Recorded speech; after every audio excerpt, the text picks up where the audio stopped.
حضرت موسی علیه السلام په پیغمبرانو کې د ډېرې لویې درجې پیغمبر او زمونږ د حضور پاک د امت نه پس غټ امت د دی. نو یو ځل بني اسرائیلو کې تقریر کو، نو خشته تقریر یې وکړه مزېدار. حدیث کې راځي داسې تقریر یې وکړه چې وجلت منه القلوب وذرفت منه العیون، د خلکو سترګې وبې د خلکو جړه او د خلکو په زړونو کې یره پیدا شوه. نو داسې تقریر باندې عموماً بیا د خلکو زړه کې راځي چې یاره دا خو ډېر غټ عالم دی، ده ته خو ډېره لویه پوهه او د تقریر دپاره پکار هم دا دی چې تقریر کې بنده داسې خبرې وکړي چې د خلکو په زړه کې د خدای یره پیدا شي. د حضور پاک په صفتونو کې دوه صفتونه، یو بشیر مبشر او نذیر، او قرآن شریف کې من الله دا دواړه څیزونه ذکر کړي دي. هم به د جنت خبرې رسول الله مبارک بولې صحابو ته چې د خلکو رغبت او مینه پیدا شي. هم به د دوزخ او د قبر د عذابونو ذکر کو چې د خلکو په زړه کې یره پیدا شي. د تبلیغ او د دعوت لپاره دا دوه خبرې ډېرې ضروري وي. هم به په میاشت کې پکې د صحابه واقعې او قصص واقعات ذکر کول، د عبرت لپاره مثالونه به ذکر کول.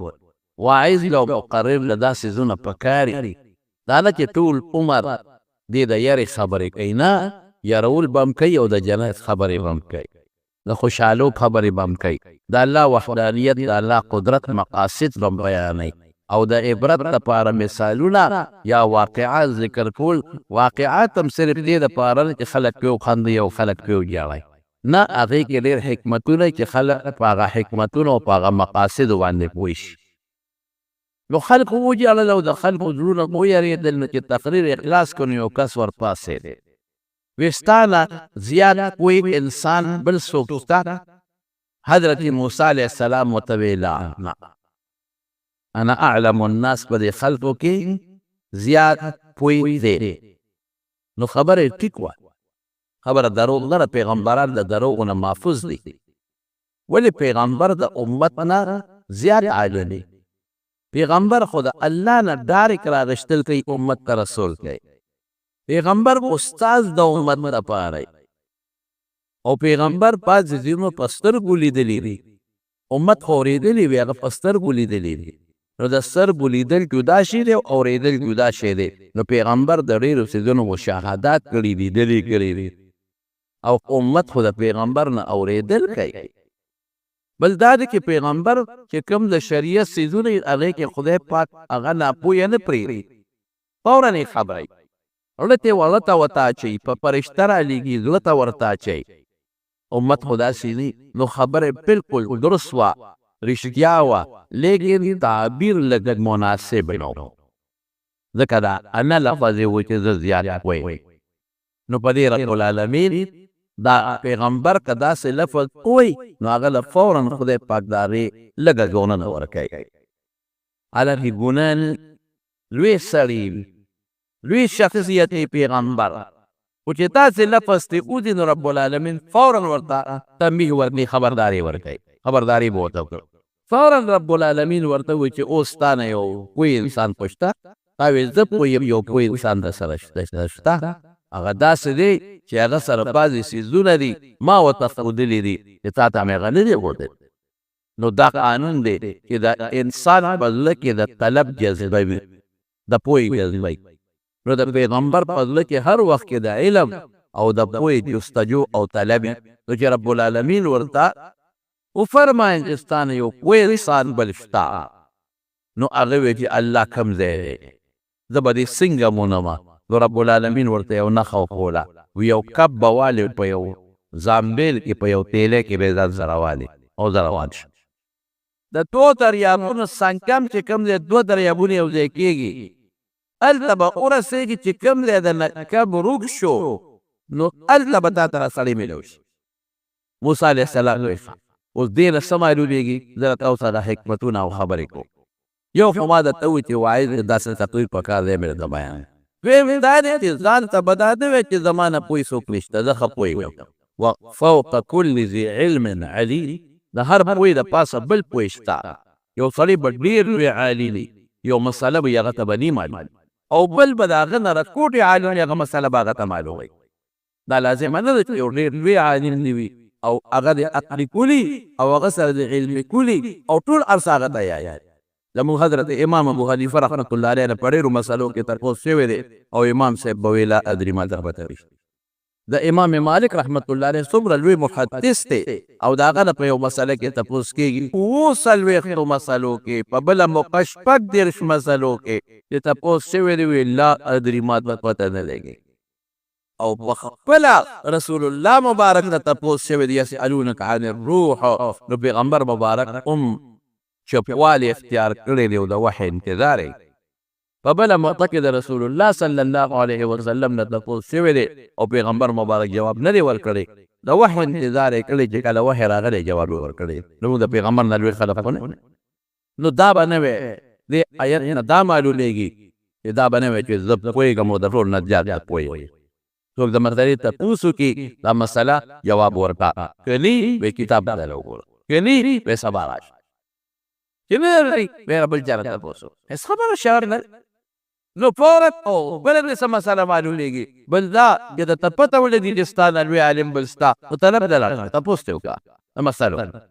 چې الله ورته ووایي چې ستا نه لوی عالم بل ستا نو فورا الله نه تپوس وکړه څنګه به درته رسېږي وایي ځان بېل یو کب واچوي ورګړی کب پوه چې کوم ځای روک شو دی بالتی ځان سره شاګرد واده شي شاید نور شاګرد ته څه وایي إذ قال موسى لفتاه لا أبرح حتى أبلغ مجمع البحرين أو أمضي حقبا چې الله راته کومه نښه ښودلې ده د دو دریابونو چې کوم دی یو ځای کېږي هلته به ځم بس صبر نه کړم او یا به ګرځم په زمانو به ګرځم په میلانو به ګرځم خو دا سړی به پیدا دا سړی خپل شاګرد یوشع بن نون واغېست او روان دې له دا معلومه شوه چې یوازې سفر به نه کېږي ځان سره ملګري والی ملګري بولو ملګري بهتر بلکې رسول الله صلی الله علیه وسلم په یو حدیث کې فرمایي الواحد شیطان په بعضې موقعو هره موقع نه که یو کس سفر کې دا شیطان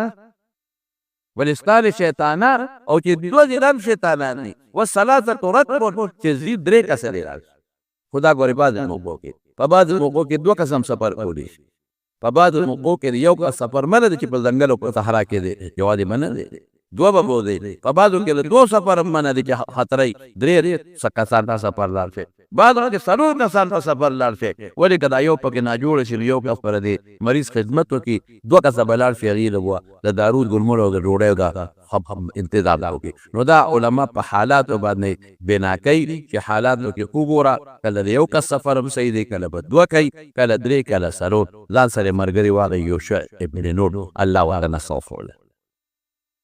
چې کومه نښه وه د الله ښولې او په هغې پسې روان شو نو عالمان دلته کې اختلاف کوي خو خلک وایي چې دا بحر اردن او بحر فارس یو ځای کې یو ځای شوي دي هغه ځای ته مراد دی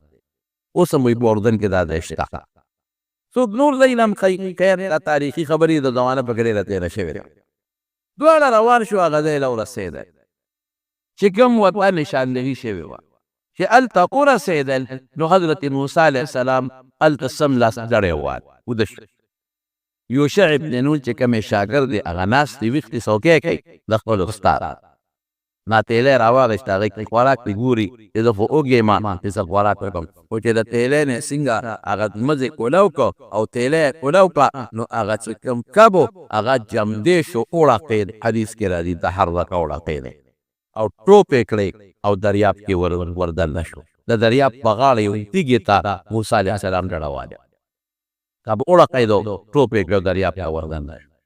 فاستخذ فی البحر سربا او په دریاب کې ننوت نو یو سورن جوړ شو دا اوس معجزه شوه د موسی علیه السلام معجزه نه وایي د پیغمبر د لاسه یا د هغه په مخ کې یا د هغه د فایدې دپاره یا د هغه د امت د فایدې دپاره داسې یو کار وشي چې هغه د عقل نه بالاتري عقل یې نه او جمدې مړ کب جمدې کېدل دا معجزه ده دا د عقل نه بالاتر ده دا د رسول الله صلی الله علیه وسلم په زمانه کې شوي دي یو ځای کې حضور پاک مبارک ډوډۍ وخوړه چا ونه ګډ یا چیلې لال کړی نو هغه وحی چې وخوړلی صحابو نو وي دا ډوکې راغونکې ورته یې راغونډ کړل رسول الله مبارک په لاس راښ که واپس ته چیلې جوړ او دا په قرآن شریف کې راغلی دي د حضرت عیسی علیه السلام دا معجزه وه چې مړي ته به ودرېده ورته به قم باذن الله نو مړی به خدای پاک بیامدی دې ته معجزه وه دا که د یو نیک انسان نو شو پیغمبر نی نو کرامت به ورته وایي د عقل نه بار شي یادوم د عقل نه بار شي د مړي جملې کېدل دا غټه معجزه ده دا د پیغمبر نه صادر دي او که د پیغمبر نه صادر شو نو معجزه ورته وایي نیک سړي نه صادر شو نو دې ته به کرامت وایي او که د یو بدعمله انسان داسې کار وکړي چې د عقل نه اوچت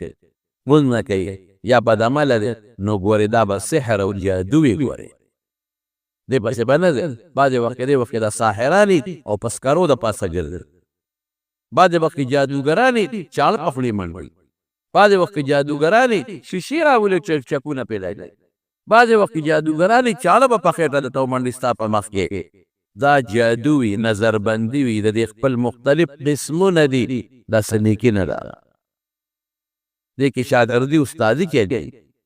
یو یې د یو نه زده کوي بل یې د بل نه زده کوي د جادوګرانو شاګردان یې د کاهنانو او په معجزه کې او په کرامت کې استادي شاګردي نه چلېږي چې د پیغمبر معجزه د هغه نه د هغه بچي نه زده کړی چې زه به دا چل کوم چېرته د یو نیک انسان د یو ولي د خدای کرامت د هغه نه مریدانو او شاګردانو نه زده کړی چې ته دا کار کوې موږ هم داسې کوو هغې کې استادي شاګردي نه چلېږي نو دوه معجزې شوې یو دا چې کب جملې شو دریاب ته ټوپ کړې او دویمه معجزه دا شوه چې هغه دریاب کې سورنګ جوړ شو حالانکې اوبو کې چې یو شي ومنډې نو اوبه اتې راوباسي یا اخوا چې نو اوبه بیا یو ځای شي اوبو کې سورنګ ونه جوړېږي اوبه په یو بل سره یو ځای کېږي او په هغې کې مستقل سورنګ جوړ شو شاګرد یې ویل چې که خیر استاد راویل شي نو دا خبره به ورته کوم ځکه ناشنا خبره وه ډېره ناشنا هلته موسی علیه السلام دا ویلي دي چې انا اعلمو ما نه زیات بوی نشته نو الله لږ یو کوټې زور ورکوي الله یو کوټې پریشاني ورکوي دا لفظ دی ولې ویلی دی نو چې راویښ شو څنګه نو قرآن شریف کې الله تعالی فرمایي د شاګرد نه یېره شوه خبره زه چې ځو صابان یې واخېست او روان بالکل دې یېره شوه دونه مضبوطه خبره اته یېرېږي الله نه یېره چې لاړل سمندې نو موسی علیه السلام ورته څه وایي اتنا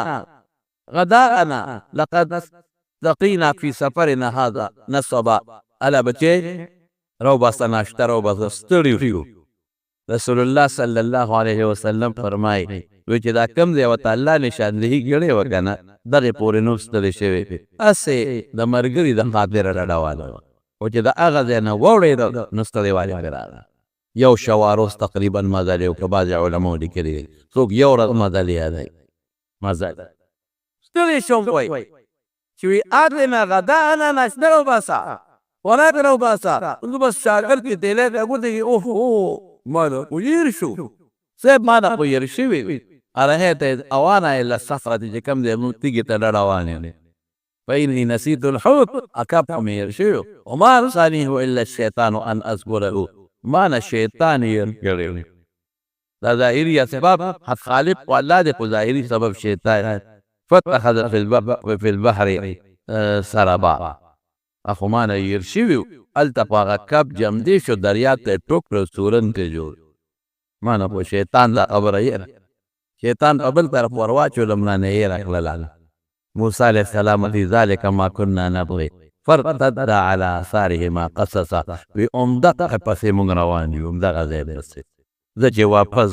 واپس چې څنګه تللي وو همهغه قدمونو باندې په هغې لار واپس را روان شو او موسی علیه السلام په دې غوسه نه کړ شاګرد ته یې غوسه ونه کړه چې د خدای بنده یو شواروز مزل دې را باندې وکړ ویلې چې ما الله په یو ګونه لږ تنبیه راکړی خبرداری راکړي لږه زوره نه راکوي نو شاګرد ته یې څه ونه واپس راغی دا هم دې معلومېږي چې شاګرد به استاد سره ځي نو سامان به ورسره شاګرد ګرځوي شاګرد سره سامان دی اتنا غداءنا ناشته راکړه او استاد به حکم کوي دا راکړه دا راکړه دا راکړه او بل په سفر کې ځان سره سامان وړی شي سامان به وړي دا د موسی علیه السلام پیغمبر دی او ځان سره سامان وړي اسباب وړي پخوا چې به د الله د حج ته تلل نو هغه به بلا سفر و اوس داخلي به دلته کې خلکو پرې یو بیا په سفر کې وړی دا زموږ د دې وطن اوس خو خیر د جز سفرونه هر ځای شی میلاوېږي پخوا چې شپږ میاشتې څلور میاشتې بهري سفر به و یې مشرانو ته پته ده نو ګلداخي به یې ونه جوړ کړل ښه بلا شی ابه پوچ و به نن خرابېدل شر ګډون کې به یې ونه سره کړل اوچ به یې کړل والا دا به ځان سره بوګړې به ولا وچې کړې دا به ځان سره وړلې په جاس کې پخوا جیانو باندې سختې تېرې شوې دي غټ د ټیم صندوق به غټ صندوق به ولا ډک کړی او د سماتې لوټې به یې ځان سره وړی دا د سماتې لوټې مینه دا د سماتې لوټې دا به ځان سره وړی ولې دا پیپر یې ټیشو پیپر یې په هغه زمانه کې نه وی او دا به مشهوره وه چې په عربو کې شګي دلته کې لوټې نه درې نو د سماتې لوټې به یې ځان نه وړې وړې کړې وې تیلی به د هغې نه هم ډکه وه دا به ځان سره وړل دا پابندي نه وه چې طبعا بهري جهاز کې بربرل انګوټ به یې ورته پخوا بالبهري جهاز کې او دلته به دغه ته ختل ریلګاډي ته ختل دا دنیا خلک به ورته ریلګاډي ته لاړل په ریلګاډي کې به غریب وخته او بیا به کراچۍ ته لاړ شپه ګوره دې به کراچۍ کې تېرولې په بندرګاه کې حاجي کیمپ به ورته وي او دغه شپه ګوره دې پس به بیا چې نمبر راغی نو بیا به سامان ولا جس ته وکړ یو جس کې به تلل او جس کې به ور ورځې او نه هر ورځې په لاره لګېدی جدې ته به راغله پنځه شپږ ورځې به په جده کې تېرول ولې چې حاجي صاحب جدې ته ورسېده هغه صندوق به نو بیا به پسې معلمان راتلل غریبانان هغه د اوښانو زمانه وه او یا د دې بسونو بېکاره بسونو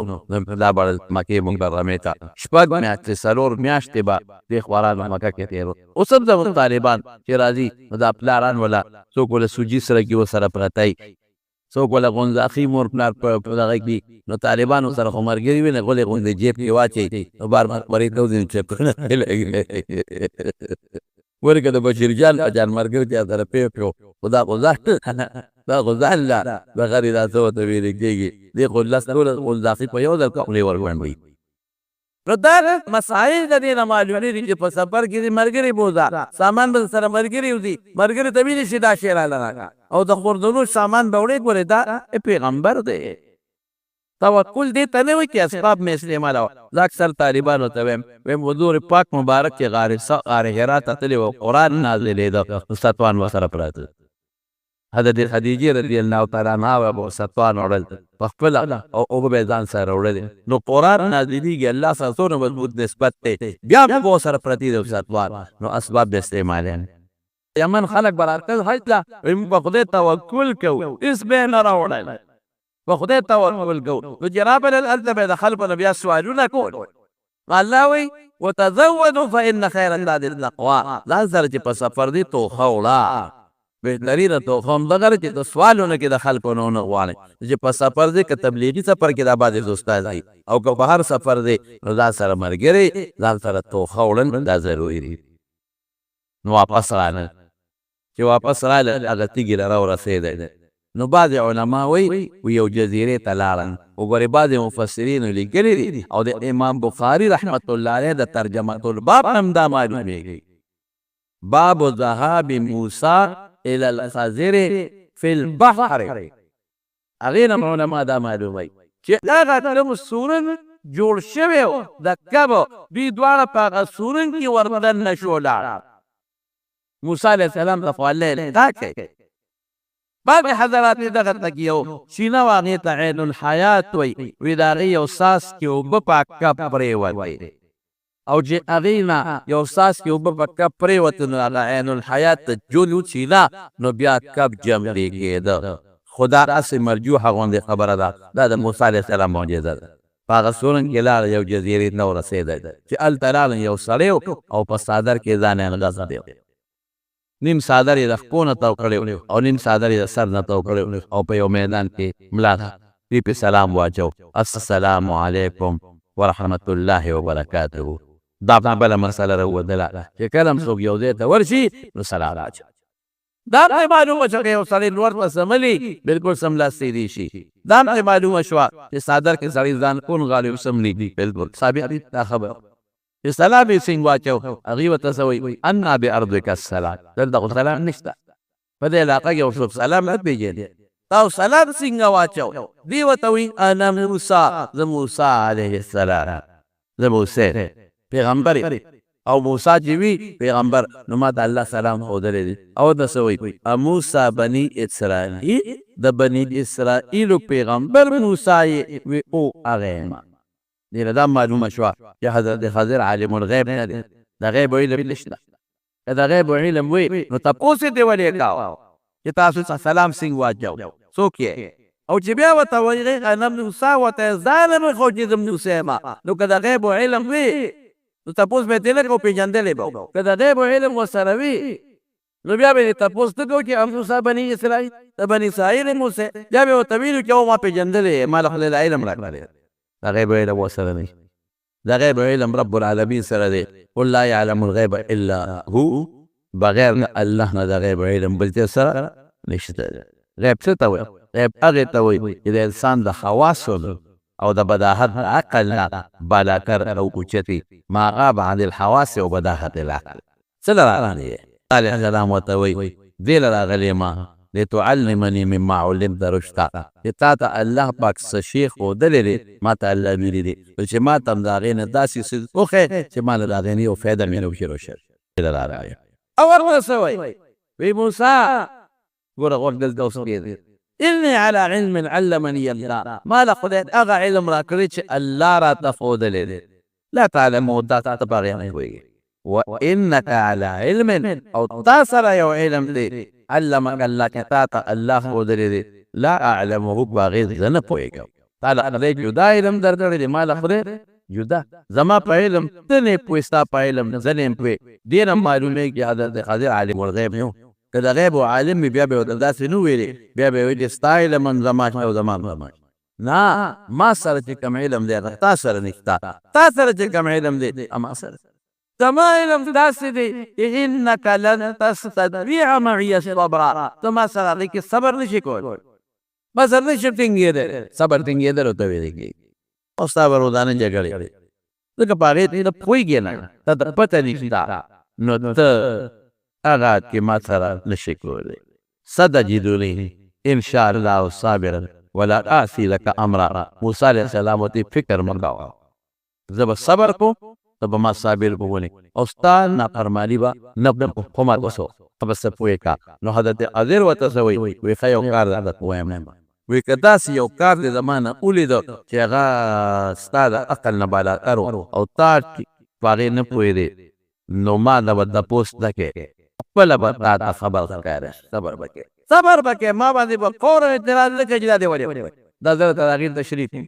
دا کار دې ولې وکړه، دا خبره دې ولې وویله. تا ته به په خپله د هغې نه یو مسله وروستو معلومه شي، ته به پرې پوه شې، خو ته به مهرباني وکړې، ما نه به تپوس ونه کوې.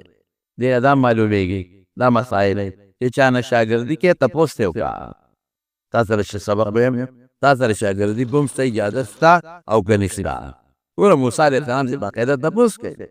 دا معلومه چې یو ځای له ورسېږي سلام واچوه، سلام یې واچوه.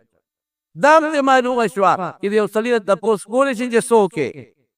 ډېر خلک په دې هم خفه کېږي چې تپوس ته وکړې ته څوک یې. ورته لا ما نه پېژنې، یاره نه دې پېژنم کنه، ښه لکه اوس ته ما نه پېژنې. ډېر خلک یې په ټېلیفون ورته ټېلیفون وکړي. ما ته بعضې خلک ټېلیفون وکړي، ما ته یو سړي یو ځل ټېلیفون وکړو، وایي زه دې وپېژنم، ما ویې نه، لکه ته اوس ما نه پېژنې. یاره ورې ما ته خپل نوم وښایه ته څوک یې، ته لکه اوس ما نه پېژنې.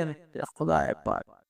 یا پېژنې یا نه پېژنم یا نه، نو ما ولې په امتحان کې یا قرآن ته ووایه چې کلاس کې خلک ته اوس ما نه پېژنې. یا خدای څه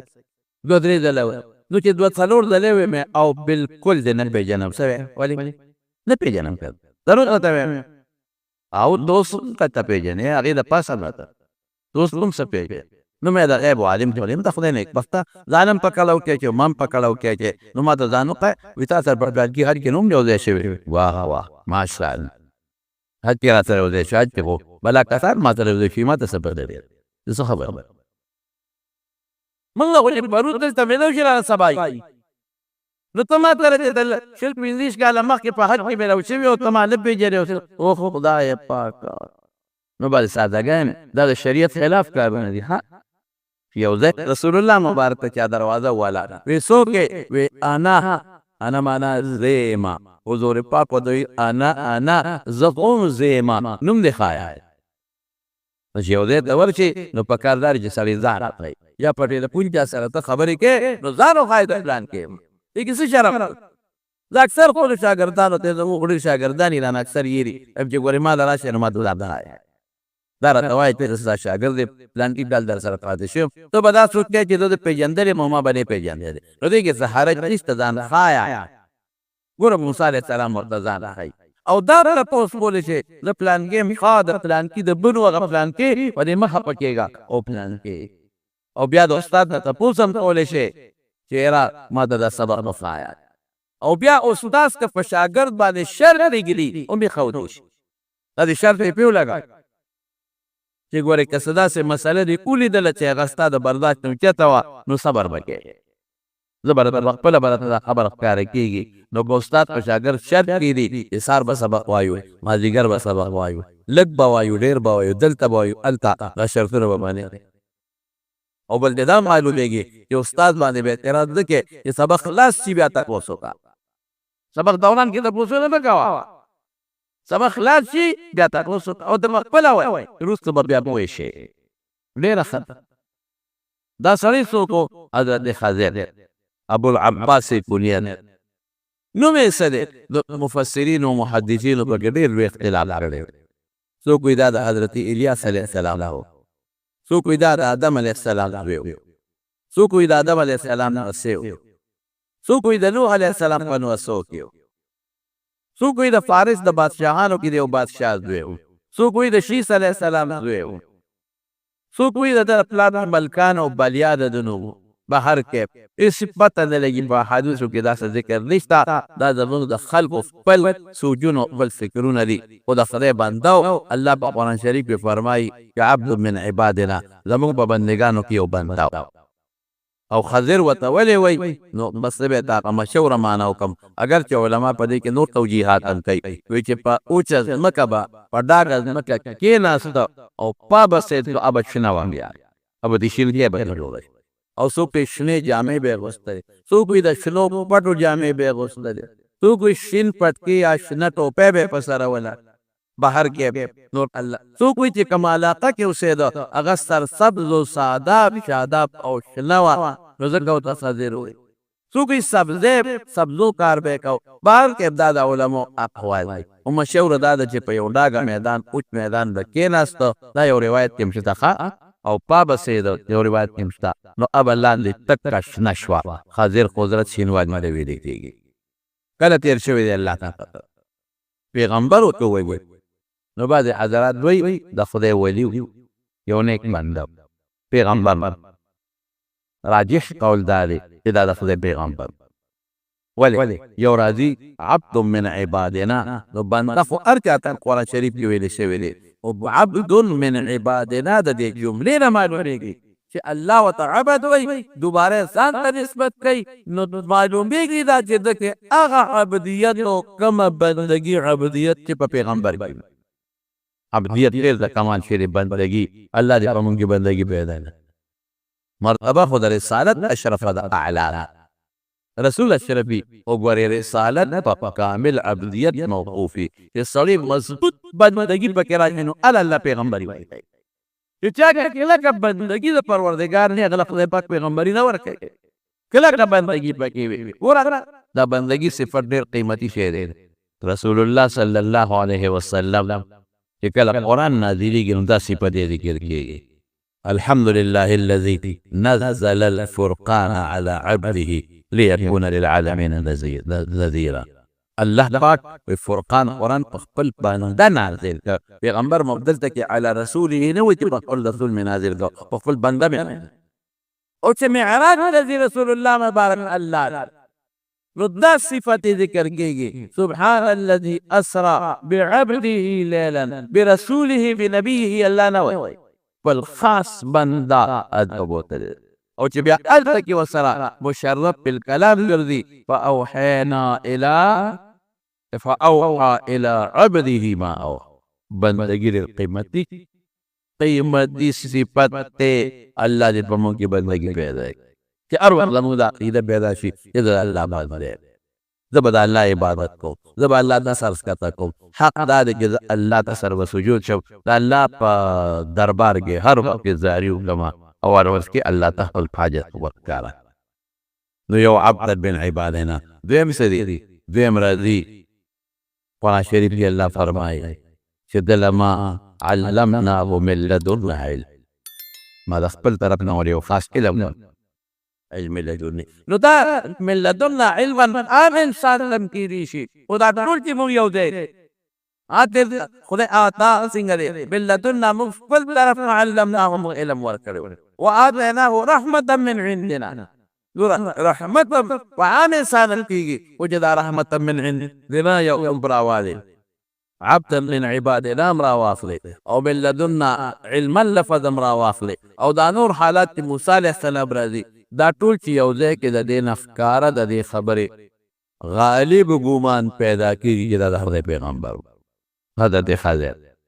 ومنم ولا خدای ډېر ورکړ. آیا اوس جم دی دی مړ دی؟ زه بعض علما لکه امام بخاري رحمت الله علیه یا زه به ووایم چې محدثین اکثر وی دی وفات شوی وفات شوی. صوفیه حضرات وایي چې نه دا جم دی دواړه بل څه نه دلایل وایي خو غیر دی کې زموږ سبا سړي چې جم دی وفات شوی دی ای کې مونږ خبرې نه کوو.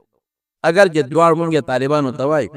د محدثینو دلایل هم وایو د صوفیه دلایل هم وایو بیا ولې یو فیصله راوباسو خو بس خیر د خو د غالبه دا ده چې د خدای پیغمبر و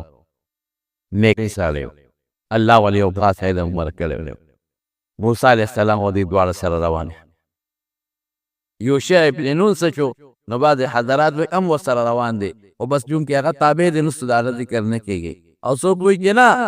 یوشع ابن نون شاګرد دی واپس کړه چې ته ځه زه در سره څه موده شاګردي کوم بیا به سره ګورو. دواړه سره روان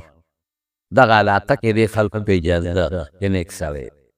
د هغه نه به داسې کارونه ښکاره کېدل چې هغه به د عقل نه بالاتر و. بلکې بعض علما وایي چې دله الله پاک د کومو امور تکوینیه او علم ورکړی و د هغه خلکو ته او بعضو خلکو ته خو خیر خلکو پېژانده چې دا خو ډېر نیک سړی دی. خلکو ته پته وه چې دا خو د خدای ولی دی خلکو ته پته وه چې دا ډېر نیک سړی دی خلکو به یې ډېر قدر کوه او خلکو به ډېر عزت کوه. استاد مخکې دی موسی علیه السلام ورپسې دی یو ځای ته ورسېد په یو طرف باندې روان یو کښتۍ کښېږده ده دا کښتۍ به د یو طرف نه به خلک بل خوړل د بل طرف نه به بل خوړل نو چې دوی څنګه کښتۍ له ورغلل نو کښتو والا دوی وپېژانده چې خو دا خو زموږ د علاقې باباجي دی حضرت خضر دا نیک سړی دی نو هغې بغیر د نول نه بغیر د اجرت نه کښتۍ ته دواړه ونهیلو پیسې دې وانه دې دا معلومېږي چې د مشرانو د عالمانو احترام وکړه دې دا معلومېږي چې اجرت او کرۍ دې ته وانه غېستا څه دی دواړه وختل چې څنګه وختل کښتۍ ته او کښتۍ روانه شوه نو هلته یو تبر پروت و یا یو ترخس پرته وه حضرت خضر هغه ترخس اوچته کړه او د کښتۍ تختې یې ډز ورکړ ماته یې کړه کښتۍ نه تخته وویسته بس موسی علیه السلام فورا ورو ځانګړي د منډې ونیوه دا څه کې خرقنا لتغرق اهلها وایي د خدای بنده کښتۍ خلک غرق کړې دا څه کې تخته یې ونیویسته په ټولې اوبه راشي مونږ غرق کړې او دا ټول خلک لتغرق اهلها نوره کښتۍ غرق کړې دا څه کې د خدای بنده هغه ورته بیا هماغسې وایي ما درته نه وایي چې ته ما سره صبر نه شي کولی دا ته ما نه ونیت بس موسی علیه السلام وپوه شو چې خبره خو مې شر او دی او موسی علیه السلام چې هغه دې څنګه تخته وویستله که نه نو موسی علیه السلام زر څه شی رالي په هغه سوړه کې منډې او څادر رالي په هغې کې منډې چې اوبه رالې شي دا په لویه دنیا خلک دی غرق شي او ورته څه وایي خلکو نه سره څه خیر وکړه دا کومه سره زده کړې خلکو مفت و خیر ټولې پیسې هم درنه رالي نو ولې کښتۍ ماته د خدای بنده دا څه کې موسی علیه السلام خو اوس غوسه لاګه لا چې مشدق دی باندې څوک یې ترې رانه دی ځکه په مصر کې د یو نه څوک ایستلی و زموږ موسی علیه السلام نه غوسه ناک دی په انبیاو کې پیغمبرانو کې د جلالي مزاج خاوند وایي سخت غوسه ناک دی بشیر جان توبه سور مرچکې ده بشیر جان سور مرچکې به پرې وباسئ دومره دې تریخ دومره سخت غوسه ناک دی بشیر جان چې دا جدي بیا یې دې چې کله په غوسه شي که نه نو دې داسې ګړبېږي لکه ته وایې زلزله پرې راغلې لاسونه موټې کې مړه خپې او دا دي دا دي دا ځله چې موږ ښځه لږه یو پکې دا وایي دې غوسه کېږي ټول به ښځې سره جګړه کوي وایي به ښځه څوک به دیوال نه ورکوي هلته خو یې نظر نه لګي یو قنداره پیسې و زمونږ ولایات ته ښځه کړې وه ولایات ته خدای خوشحاله کړي نو ولایات ته بیا به جګړه نو قنداره پیسې ما ته وایي تماچه راکړه او ولایات پې ولبل نو مې تا خو بس تا خو سترګو نظر نه لګېدلی چې په هغه ډول کې په ښځه ونه کوي نابینا چې وي که نه دا ړانده ولې دا راته وایم دا غوسه ناکې ډېر زیات دي سترګې نه وي نو هغه زور یې د غوسې ټول هغه دماغ ولې رسېدی بچي جان داسې ده او ده سره د خدای روانه کوم روانه دې شوه هغه پښتانه د ګوپ فتنه ورته وایي ځکه خو موږ لکه د ملا بادر د سره اودس کې ګرځې موسی علیه السلام ورته غوسه شوی او په سختۍ ورته وایي او هغه ځای کې تخته کې څه شی باندې چې اوبه رانه شي حضرت خضر هغه څادر ونیو اف یې غورځاو لرې کړه اوبه ولې راځي واقعي هغه سوری چې اوبه نه راتلې بس موسی علیه السلام خو پوه شو تا ته ما نه وي چې دا په ما سوال نه کوې دا یې څوک یره دې د الله راته راږ مه کوه بیا به ما نه هېر شوي اوس که ته سوال وکړې چې په موسی علیه السلام په اشار سره ګولې نو موسی علیه السلام بیا ولې دا خبره وکړه موسی علیه السلام پیغمبر دی او قانون دا دی چې پیغمبر کم کار وکړي هغه شریعت حکم شي د پیغمبر په مخ کې یو مسلمان انسان یو کار وکړي او پیغمبر پې چپ شي دا د شریعت قانون شو نو که موسی علیه السلام دلته چپ پاتې شوی وی هغه ته خو پته وه چې دلته یې پرېږدی کښتۍ ماته کړه ابو خیراتي وړو دی ولې کښتۍ ماتوي نو که موسی علیه السلام غږ نه وی کړی چپ پاتې شوی د موسی علیه السلام علم نو چې دا به قانون جوړ شوی چې پرېږدی کښتۍ ماته وجایي ولې پیغمبر به مخکې چې څوک یو کار وکړي پیغمبر چپ شي نو قانون د شریعت قانون شو دا به د شریعت قانون ګرځېدلی و چې پرېږدی کښتۍ ستا مخکې څوک ماتي ته به غږ نه کوې که پرېږدی کښتۍ ماتي دا جایز دي ځکه د موسی علیه السلام مخکې ماتېده او غږ نه دی کړی پرېږدی کښتۍ ته نقصان رسوي دا صحیح دی دا جایز دي په دې وجې د موسی علیه السلام د خپل شریعت مطابق او د خپل علم او د خپلې پوهې مطابق هغه له پکار و چې سوال وکړی وی سوال خو چونکې هغه ورته وویل چې دا ټیک ده ستا خبره سوال خو دې وخت کې د مستدان له معامله ده یو سوال مخکې لاړل روان په کښتۍ دې ورته وایي خیر دی ما نه غلطي وشوه دې کې یو مرغۍ راغله او هغې ټونګه ولګوله د کښتۍ په غاړه کېناسته او دریاب ته یې مخ ښکته کړه یو لونګۍ ته یې جته کړه حضرت خضر ورته وایي ای موسی ما او تا له خدای علم راکړی دی زما ستا علم او د دې ټول مخلوق علم د خدای د علم په مقابله کې داسې دی لکه د رګوټې ساس کې چې د مرغۍ د دریاب نه اوچت ده د خدای د علم مثال د دې دریاب د اوبو د څاڅکو برابر په شان دی او زما او ستا د دې ټول مخلوق علم د دې رګوټې ساس کې دی چې د مرغۍ په خپله مفو کې اوچته د الله لارې بسانه منور وایي دې د طالبان وایي یو مخصوص سره د یو اظهر سره بعضې وخت یو مثال ورکړي چې د خلکو ذهن یې وایي یو رکموټې ساس کې به څه شي وي د دریاب په مقابله څه مطلب دریاب د الله خو دومره علم ده چې انتها ولري ستا چې څومره زموږ په دې وجود کې رنګونه دي څومره زموږ په دې وینه کې هغه ذرات دي ورته ریډ او وایټ سیلز وایي او څومره د انسان په وجود او د حیوان په دې وجودونو ویښته دي او څومره په ریغونو کې پاڼې دي او څومره تخمونه دي د هغې ټولو نه رب العالمین خبردار وما تسقط من ورقة الا يعلمها جواز د توره زور دا ستا د اور بوټي نه افریقا او امریکا ځنګلونو کې او په دې شاړو دشتو په دې پټو کې چې څومره بوټي دي پاڼه دې غورځېږي الله ته ولا حبة في ظلمات الارض الله د ځمکې په تیارو کې چې کوم تخمونه پراته دي الله ته خبردار زه د خپلو پنځو ګوتو نه دومره نه یم خبر څومره ما د خپلې پنځه ګوتې چې هر وخت ورته ګورم او ډوډۍ پې خورم او لاس کې مخامخ دي راته نوکونه او پنځه ګوتې دومره په دې د ما پوهه نشته لکه د الله چې په خپل مخلوق څنګه پوهېږي د الله ډېر قدرت دی د الله ډېر لوی کایا نو ولې درشن ورکړه چې موسی علیه السلام تا خو یې زه پوهېږم که نه تپوس د نو شو تا ویې زه پوهېږم ستا علم او زما علم او د مخلوق علم د خدای د علم مقابله کې دغه اهمیت دی لکه دا ساس دی چې اوچت د دریاب په مقابله روان کښتۍ یو ځای دی لاره هلته چې اوس په لاره باندې ځي یو ماشوم لوبې ګولېږي د ماشومانو سره یو هلک حضرت خضر ورغی هغه ماشوم یې اوچت کړه او د سر دی ولا زور ورکړ او دا سر یې ولا چپړ کړ او هغه وړ موسی علیه السلام فوراً گرفت گئی قتلت نفسا زکیة بغیر نفس لقد جئت شیئا نکرا دا دی سوک لیده برنا حپی دی ماشوم ملکر خودی ناشنا کردن دید غلق کردن ناشنا کردن اوز بیا با موسی علیه السلام سوال پی خامخا بی پی دا شریعت داده د پیغمبر مخکې څوک یو کار وکړي دی به چپ پاتې شي خو دا ټیک دی بیا پیغمبر خو دې له راغلی چې دا غلطۍ به خلفو ته وایي چې مه کوه یو کافر که بد عمل د پیغمبر مخکې کوي چې پاتې چې دا شریعت نه دی زموږ طالبانو ته تقریر وکړي هلته د خلکو ډوډۍ وغوښتله چې موږ له ډوډۍ راکړې فابوا ان یضیفوهما ډوډۍ ته ونه زمانونو ګورې دوه خبرې تاسو ته یو سړی که یو میلمه یو ځای ته راشي حجرې ته یا یو جومات او د خلکو ته وایي چې وروره ګورې وږي موږ له ډوډۍ راکړې دا حرام سوال نه دی التماس دی مطالبه ده حرام سوال چې کوم شریعت کې د بل نه سوال کول حرام دی هغې کې یو څو شرطونه یو دا دی چې تملک کې د بل نه ځان مالک دی دویم دا دی چې په تصفل او تذلل سوال کې لکه داسې سترګې و د بل چا کې خله کمزوري کې او یې خدای مو بخا یو 15 روپۍ راکړې خدای مو بخا دوی نه جوړه خدای مو بخا وږې او چې نه داسې په اړه ورته وایي چې دا شی راکړه لکه دوست دوست ته وایي یا استاد شاګرد او یا مرګري ته وایي مرګري ته لکه تاسو دوه ساده یو مال راکړه دا حرام سوال نه دی داسې بدې مستر دی مجبوره موږ ډوډۍ راکړه د هغې وایي ما نشته ډوډۍ شوم پړه فابوا ان یضیفوهما لارې خپته یې راغله سار ته تللي او دیوال په دې کې کوږ دی حضرت خضر چې وکتل چې دیوال کوږ دی لاس یې ورلم په دیوال لیکه ورکړو نه دی په یو لاس پیغمبر دې ما خو تاسو ته ویل راغلی غالب دی عمان نه دی بس موسی علیه السلام فورا ورته وویل دا دې څوک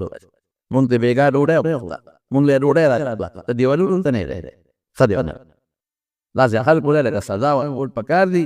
چې ورته وایي چې نیغول یې پسې ځله خو نه نیغوم ولې مونږ د بېګا ډوډۍ وخوړه تاسو ډوډۍ رانکړه لو شئت لاتخذت علیه اجرا ورته به دې ویلو چې دا دیوال د نیغو د دې مزدوري راکړې تاسو به په 3-4 کې نه وې دې په یو منټ کې نیغو ولې د نیغوم راکړې مزدوري سبب د مزدوري به اخیستې وه نو مخکې به پرې ډوډۍ خوړلی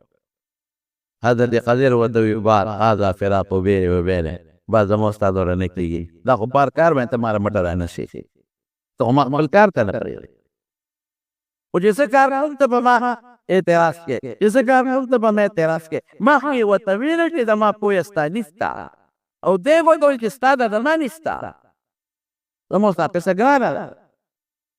سأنبئك بتأويل ما لم تستطع عليه الصبر اوس دې پوهیږم چې تا کوم صبر ونه کړ په هغې په تعبیر دې پوهیږم وی هغه رښتیا چې ما جنه کړه ورسره مخکې یو بادشاه ولاړ ظالم بادشاه هغه اډر کړی دی اعلان یې کړی دی چې څومره کشتۍ په دې دریاب کې ګرځي او روغې وي به حق سرکار زبر دی که زما کیسې فکر د بادشاه پولیس او فوج ولاړ دی چې کومې روغې کیسې وي او برابر کیسې وي هغه ضبطګۍ او دا کیسې یتیمانانو ده د شالیانو ده د ګوډیانو د معذورو کیسې ده نو که دا اوس ورغله دغسې روغه سالمه نو ضبطګۍ یې فاردت ان ابیع عیبها نو ما دا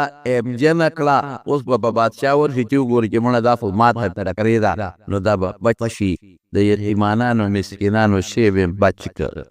دې دپاره مې دا واقعي اوس هم بعضې بادشاهان داسې کوي پر دې ځای غصب کې ویني بزور ویسي پر دې کارخانه ونیسي غصب یې کوي پر دې ګاډي ونیسي زور یې ونیسي پر دې ځمکه ونیسي سړک جوړو جومات خو نه جوړوي خو روانوي یې جومات روانوي هغه شی خو لا ختم شو اوس د خدای کور وانوم دا بل غم دی د خدای کور وانوم جج فیصله کوي جج فیصله کوي چې دا جومات روان کې څه پې جوړ کې بار کم وطن ته پاتې شو کم ملک ته پاتې شو جومات ولې روان دی جومات خو لاره سړک قطع بل طرف ته او پر سړک هم پرېږدي د چا له نیولې دی نه په زور یې نیولې دی نه حکومت به یې نیولې دی نه حکومت به نوسي ورکړه چې جوړ کړه هلې جوړ کړی حکومت به یې نیولې چې نوسي ورکړی سړک به پې تانډه دی د چا کور یې نه دی نیولې د علاقه کې په جومات عزت ودي دا یو بروان کو نه بل څه هم نه په دې ټوله علاقه کوي خپار نظر ود نو شار خلک وي پس جربونو پارک دی په جربونو راشه دی کې فوټبال جوړ کې راشه دی کې کرکټ جوړ کې د ماشومان د لوبو دی جوړ کې شاته او سره بل مکه ده نه جومات پروا نه دا راوي اے مسلمان وطن اے د مسلمان وطن اے هغه وطن چې د لا اله الا الله په نوم جوړ شوی هغه وطنه چې ستا دپاره ښځو قرباني ورکړې ده او ستا دپاره د زنانو بې ستري شوې ده او ستا دپاره ماشومان یتیمانان شوي دي. هغه وطنه چې تا له ښځې کونډې شوي دي. هغه وطنه چې ستا دپاره علما اونو پورې بیدار شوي دي او شهادتونه یې نصیب شوي دي. هغه پاکستان ښکلی ملک او ښکلی وطنه چې ستا دپاره علما د اور پټو ته ورغلي شوي دي. نن په هغه وطن کې ګوردواره جوړېږي هېڅ نشته، د سیکانو عبادت خانه. نن په هغه وطن کې د هندوانو مندر جوړېږي هېڅ نشته. نن په هغه وطن کې پکار ده چې جومات ته ځای ورکړې، خو چې نه ورکړې نړۍ لا ماشاءالله ونړی جومات پارک جوړ کړې په جومات ته ختم کړې. جومات زما کور لري، ستا کور نه دی، د الله کور وي. مساجد بیوت الله د الله کورونه دي. ځمکه د الله ده، ان الارض لله یرثها من یشاء. ځمکه د الله ده، بیان جومات د خدای را جومات ډېر افسوس دی بهر کې بیمارونه خبره مې دې پورې کوله چې نن سبا خلک لګیا دي بادشاه به ظلم نه کوي پردي ځایونه به او چې نیسي او ضرورت راغی نو هغه پیسه به ورکوي چې کوم د دې خپل اصل قیمت دی. اوله نو وی ما ځکه عیب جنه کړه چې بچ شي له بادشاه نو واقع چې دا کیسې پې د پاسه ونه ده او بادشاه ته کسان وکتل او یو کیسې ګوري مړه دې نه خو دړه در شوې ده په ما ته نن دې که سبا دې اوبه راخیږي ځه ته ما مابې بچ شو بیا ورته څه وی هغه هلک چې مې مړ کړه پته شته راته دا هلک چې دی د الله په علم کې کافر و چې دې به کافر یې الله ته پته وه. ما خو تاسو ته وختي وي چې د علم زموږ د ساینسدان او د تجربې والا نه دی، الله نه طرف نه دی. وعلمه من علمناه من لدنا علما. دی به کافر لوی وي او مور او پلار یې نیکان دي، د هغې د ګمراهۍ ذریعه به جوړې کړي او ګمراهان وي. د الله په حکم مې مړ کړه او الله به دوی له دې نه یو ښه بدل ورکړي. که مې پرېښی وی دی به کافر لوی شوی وی، که مې پرېښی وی مور پلار یې نیکان دی به هم کافر کړی وي. هغه شو ونه کړي خدای به دې نه ښه بدل ورکړي. زما وروڼو د دې یو بله خبره معلومه کړي بعد یو ماشوم مړ شي مور او پلار یې خفه وي. دا د هغې دپاره تسلي ده چې مه خفه کړئ. دا ستا خیر دی په دې کې. که دا ماشوم لوی شوی وی نو دا به ستا دپاره د مصیبت ذریعه وه. نو خدای په ماشوموالي کې مړ کړه فایده پکې سره خدای داسې پورې جوړ پیدا شوی نه وي. خدای په فایده پکې دا ده چې ته غمجن کې دړمن دی کړې تا له به خدای ګناه ورجوي. ته دړمن کې غمجن کړې تا له به خدای مرتبه بلند کړي. ته دړمن کې صبر دی په جنت به خدای پاک درکړي. ته دړمن کې دا ماشوم به خدای سپارښي کړي او د دې په دې بدله خدای بدل درکړي. موږ اکثر البته وایو ماشوم یې مړ شي او راکوټ یې وځي او پسې مور پلار خفه یقینا خفه کوي. وایي مه خفه کېږه څه پته لګي دا زوی دې بالغ شوی او قاتل ډاکټر ته جوړ شوی بیا به څه وایو، کافر ته جوړ شوی بیا به څه وایو. بیا به دې وایي چې خدای ماشوموالي کې مړ وي ښه به وه. عسى ان تکرهوا شیئا وهو خیر لکم. الله وایي تا ته به یو شی ښه نه ښکاري او تا لپاره خیر یې.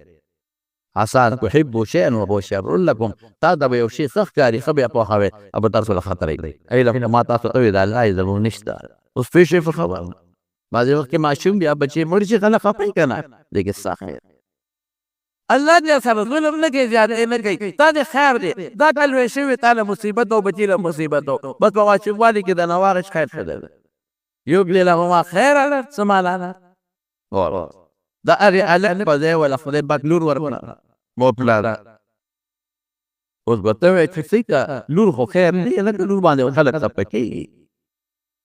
اوس هم ولې دا مې عادت دی د چا چې زوی پیدا شي ډزه زوی پیدا شي هلکه د تنکیز زوی شو هلکه د تنکیز زوی ټیلیفون نو یو خو بل خو مبارکې یو زوی شو چې لور پیدا شي غږ لور پیدا شي چې ټیلیفون هم کوي چې دا هیلې مور ته نو ده څه وایي ماشومه وشوه ته به وایې دې جینۍ دا له په خپله چې تا را پیدا کړې ده جوړه کړې ده. دا سړی مې سره خبرې مې څو ورځې میړه نه کوي لور دې راوړه دا دې جوړه کړې ده په خېټه کې دننه دا دې خوښه ده چې لور پیدا کړي پیغور ورته کوي راوړه لوڼه دا دې خوښه داسې شوي دي ګورې درته حقیقت وایم چې د یو ښځې 15 شپږ لوڼه شوي دي ښځې حمله کړې ده وایي ته لوڼه راوړې طلاق یې ورکړې ته لوڼه راوړې لور یې وجلې ده زموږ ځان والا زړونه والا خلک دا د ښځې خوښه کې زما د لور او په لور کې به خیر دی ما لور خو رحمت دی په لور ولې خفه کېږي په زوی د جنت زیری نه دی شوی او په لور د جنت زیری شوی وي رسول الله مبارک فرمایي چې چا لور وي او ښه تربیت یې وله او ادب یې ورته وښو ښه تعلیم یې ورته وښو خدای پاک به د دې لور په عوض په دې تربیت په او په دې تکلیف کې ورسره تېر کړه جنت به خدای ورکړي په زوی نشته رامن ستاسو خوښه کړي چې سبا د ګیرو نه ونیسي او ډبه یې هم خوښه کړي چې سبا راته رټې وایي چې پاګل یې دماغ دې خراب دا دې خوښه کړي چې سبا دې مال ته غل ناست دی دا دې خوښه کړي چې سبا راشي او پلار باندې سترګې راوباسي وا خو ناره ده د یادې نه ده راوړې دا دې هغه لور چې تا کره ناسته ده هم لاس اوچتوي زما مور او پلار وبخئ او چې واده شي ډوډۍ د بل خوري او لومبی دوا مور او پلار ته کوي دې زمانې دې زمانې زامن خو چې بیکار یې خو ټیک ده خو که بدان د دې زمانې زامن توبه وباسي لور خو به پردی پورې بل پور کې ناسته خاوند ته دوا نه کوي او پلار نه کوي او لور خو یو ځای د چا بودلې ومه د سالپورې لاندې د رشکې لاندې یو سړی ما ته ویل دم پرې واچوه دا بیمار پروت دی غریب په کور کې چې زه ورله مسلمان یې چې 20 کاله وکړه 15 کاله وکړه 14 کاله په کاټ کې پروت غریب دا 15 14 کاله غونډ په کاټ کې تېر کړل چې خدمت کوو لور کره پروت و لور یې خدمت لور به راشي پلار کره د پلار ټولې جامې به ووینځي یو ورځ د په مېلمستیا راشي د پلار ټولې جامې ووینځي د پلار کوټه صفای کوي پلار سره مینه کوي مور لا جوړې ورسره شپې کوي زید ته ګوره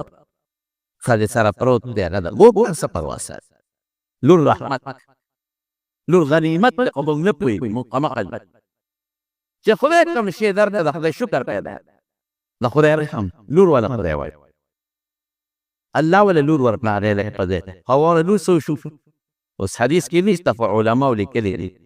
بعض مفسرینو لیکلي دي چې د هرې جینۍ په اولاد کې خدای پاک یو بل پسې او یا پیغمبران پیدا کړل اوس هغه زوی خو که هغه لور ښه وه الله پوهېږي موږ نه پوهېږو مور پلار خو به هغه ورسره دا ویلي دي اوهو زوی لا څومره جلا به یې کړې لور ورکړه بیا به یې پرېږدي دوی په دې لور لیکن قیامت کې به دغې مور او پلار ته پته لګېږي چې بیا ورته وایي چې دا او یا پیغمبران ستا ده هغې زوی په بدل کې ما لور درکړه او دا خدای پاک پیدا کړ زه دا دې په اولاد کې دي په دې به نه خفه کېږئ الله دې ساتي ګورې ډېر ګران کار دی د چا ماشومان دی الله نه وجي مونږ د ټول نه مخکې دا سوال کوو که د چا ماشوم وي هلک او جینۍ وي ناجوړه مې الله دې ورله روغ صحت ورکړي د ضرورت لوی در دی خو که وشي نو صبر وکړئ دا به درته رایابی بیا ورته څه وایي وایي دا دیوال چې مې نیت کړ وایي تا ته پته شته چې دا ولې دا د یتیمانانه وکانه تحته کنز لهما او د دې دیوال لاندې یو خزانه پرته ده که دا دیوال پروت نه وي نو تربورانو یې خزانه راغېستله او تقسیموله یتیمانان به برباد شوي نو ما وله دیوال نیت کړي چې دا خزانه محفوظه شي د یتیم به خصوصي خیال ساتئ رسول الله صلی الله علیه وسلم فرمایي وی چې کوم انسان انا وکافل الیتیم هکذا فی الجنة ابو دې مبارک ادا سکلی وی چې کوم انسان د یتیم خیال ساتي د یتیم پالنه کوي زه او دغه انسان به په جنت کې دغه سیو لکه دا دوه ګوتې شي یوځای دی د یتیم په سر به د رحم لاس راکوي اما الیتیم فلا تقهر غصه ورنکړي یتیم نه یتیم به خیال او چار کې هم د یتیم خیال ساتلی دی نو الله پاک غلط په دنیا کې هم د هغې بدل ورکړي او په آخرت کې هم بدل ورکړي او د یتیم مال هم نه خورئ لا تاکلوا اموال الیتامی ظلما زیاتې باید او چې چا هم د یتیم مال وخوړه انما یاکلون فی بطونهم نارا وسیصلون سعیرا خېټې ته اور اچوي انجام یې بل شوی اور دی د دې وجې موږ اوس هم دا یو خبره کوو تاسو ته بعضې وخت یو سړی مړ شي ماشومان یتیمانان دې پاتې شي د ده سره خیراتونه مه کوې مونږ د پسې غویان او میخې او سقاتون او مصلې او جالې نازونه هلکه دې کې د دې یتیمانانو حق دی چې دا کم خیرات کې او دا روجې پخې د دې ماشومانو یتیمانانو حق دی یتیمان سبا نه چې بیا ویش کوي او تقسیم کوي نو چې په پلار څومره خرچه شوې ده نیکونه پک شوي دي اسنادونه شوي دي خیراتونه شوي دي هلته ټول د سره او باقي د هغه یتیمانانو په حق کې مړه ده یتیمان ګناه ده ظلم زیاتې ځان خاطر دی او یو بل کم غریب مړ شي که نه پر په دې کور کې اوسېږي امسایه د بل چا او زموږ خلک زر کار او رمې حلالو او غیر حلالو او خیراتونه ورپسې کوو امه کوئ زیات نه کوئ ډېرو خلکو د یتیمانانو ځمکې قبضه کړې د یتیمانانو کورونه یې قبضه کړي د یتیمانانو پټې قبضه کړي دا ډېر زیات دی ډېرو طرفدارانه نو دا د یتیمانانو د خزانې دپاره خدای دوه کسه راوستل او هغه خزانې بیله محفوظ کړه موسی علیه السلام حضرت خضر او واوره یو یتیمانانو دویم څه وکان ابوهما صالحا دا خزانه هم د دې یتیمانانو ځکه محفوظ په دیوال هم نه ښه چې ونه غورځېږي چې دوی بالغان شي بیا به ورته الله برابر کړي چې لوټې نه کړي ورته تربورانه دا ولې وایي د دوی پلار یعنی نیکه د دوی نیک سړی هېر شوی نیکه ته پلار وي پاره بیک رسول الله مبارک وي انا ابن عبدالمطلب زه عبدالمطلب زوی خو نه نو سی نو مفسرینو لیکلي دي علماو چې د دې دواړو په اووم اوښ کې نیکه نیک سړی هېر شوی اووم اوښ کې نیکه نیک سړی اووم پلار د هغه دومره الله لحاظ وکړه چې د اووم اوښ د وسو دپاره یې له دوه کسه راولېږل لوی شخصیتونه او خدای دوره محفوظ کړه د نیکانو د اولاد الله پاک لحاظ کوي د نیکۍ دونه سره دی د نیک سړي د نیکۍ دومره لوی سره چې د اووم اوښ ته پورې الله لحاظ کوي او چې کوم نیک دی او عمل صالح یې کړی د هغه به څومره لحاظ د دې وجې نه خو رسول الله مبارک پخپله فرمایي د حضرت فاطمې متعلق چې فاطمه بضعة مني زما د غوښې ټوکړه ده من اغضبها چې هغه غصه کړه فقد اغضبني زه غصه کړم من احبها چې هغه ورسره مینه وکړه فقد احبني ما سره مینه وکړه او حسن او حسین د رسول الله مبارک د لور د طرف نه لوستي وي او بیا څه وایي ورې دوی سره چې مینه وکړه ما سره یې مینه وکړه دوی سره چې بغض وکړه ما سره یې بغض وکړه یو څیز دی پکې چې نسب کې ایمان وي ګورئ ایمان پکې نه نو د حضور پاک خپل سکتر دی ابولهب د دوزخ غرغان نه ده د حضور پاک خپل سکتر دی ابوطالب دوزخ کې پروت دی د لوط علیه السلام څه ده دین نشته ایمان نشته عذاب کې لاړه قوم سره تباه شوه د نوح علیه السلام زوی دی او نوح علیه السلام ولا سوال وکړه یا الله ان ابني من اهلي ضعف ما ته وجه ستا اهل به د دریاب د اوبو نه بچ کو د سیلاب نه زوی خو د الله بچی دی که نه پروردګاره هغه شو بانه لیس من اهلک دا ستا زوی نه دی نسبي دی خو یې ته زوی وی او د پلار په وجه بچ کېږي هغه نه دی انه عمل غیر صالح ذو عمل دب خراب دی عمل یې لیکلی دی زوی فی د پلار او وجې نه د فایده رسېږي او چې زوی فاسق دی او زوی فاجر دی یا زوی کافر دی دته د خپل عمل فایده رسوي او چې نیک دی د خپل عمل نه علاوه د ده عمل به دومره دي لکه څومره چې د الله خیر ورکوي نیکي ورسره ضروري ده په لږه نیکي هم له خدای ډېر خیر ورکوي بیا ورته څه وایي حضرت خضر وما فعلته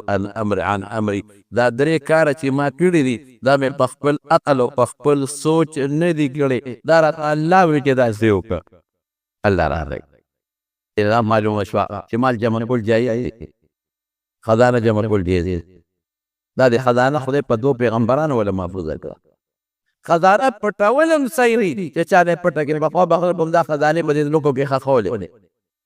خلکو نه پټول سره در جمع کول جایز شو قرآن کې الله ذکر وکړي انکار یې پرې ونه کړه دوه پیغمبرانو باندې محفوظ کړه او د نیک سړي د اولاد سره څه سلوک کول ښېګڼه کول دا هم دې معلومه شوه دا دې خیال ساته دا معلومه شوه چې دا به نه وایي چې زما نه پوه شوق نشته دا معلومه شوه که ماشوم مړ شو نو ته به چې دې کې بس خیر لکه هغه ماشوم چې مړ کړ جنې پیدا شوه په خفه کېږي به نه دې کې به خیر خدای پاک به د هغې نه نیکان پیدا کړي لوی سړی د بل ور موسی علیه السلام په یقیني پیغمبر دی د حضرت خضر خو په پیغمبرۍ کې شک دی راجح دا چې پیغمبر نو لوی سړی د رکوټي سړي نه علم حاصلولی شي علم دپاره سفر هم کولی شي دا سفر یې ونه دریابي سفر هم کولی شي دریابي سفر یې ونه ځان سره شاګرد هم بوتلی شي یوشع علیه السلام یې ځان سره شاګرد بوته استاد که په شاګرد شرط لګوي هم لګولی شي دلته پې شرط ولګو یو سړي را غلطي وشي په لومړي ځل خیر دی دوباره دې وشي بیا خیر دی په درېیم ځل وشي بس درې ځلې ورته وکتل رسول الله صلی الله علیه وسلم څه فرمایي لوددت انه لو صبر ارمان که موسی علیه السلام صبر کړی وي نو موږ ته به ډېر څیزونه معلوم شوي وو ګوره د دغه څیز تمنا د دواړو جهان مبارک سردار خبرې وکړه پته ولګېده چې دغه شی الله حضور پاک ته هم نه دی ښولی لوددت دا ارمان لرم چې دې چپ شوي موسی علیه السلام نو موږ ته به نور هم ډېر څیزونه واضحه شوي ډېر نور څیزونه به هم راښکاره شوي راته په دې درېیم کې خو بلا علمونه دي نور به هم راته ډېر څیزونه واضح شوي بنیادي څیز څه دی دا به نه وي چې زما نه پوه څوک نشته ځکه موسی علیه السلام نه تپوس وشو ویې تا رانوې پوه څوک شته ویې نه نشته خبرې ټیک وه بلکل د پیغمبر نه پوه په امت کې بل څوک نه پیغمبر ډایرکټ د خدای شاګرد دی لیکن تعبیر الله ته مناسب ونه لګېد ویې د حضرت خضر شاګرد دی دې حکمتونو الله پاک په قرآن شریف کې دا واقع ذکر کړه او په دې مسایلو حکمتونو ما تاسو ته دا واقع ذکر کړه چې کومې مسلې دې معلومېدلې هم یې همدلته ورسره ذکر کړې الله دې په موږ باندې خپل فضل و کرم وکړي دعا به چې الله به مو رحم بې باران دپاره دعا به چې الله د رحم وګرځوي الله د غضب نه ګرځوي که ضرورت ورته نوري موږ ته بلادو ته غرونو ته بوټو ته الله ویې وړی ضرورت ورته نی نو خدای به یې منع کړي الله ته زموږ ټولې پریشانۍ په خوشحالۍ وبدلې کړي یا الله چې د چا سره روانې دي بغضونه حسدونه دې الله په روغې بدل کړي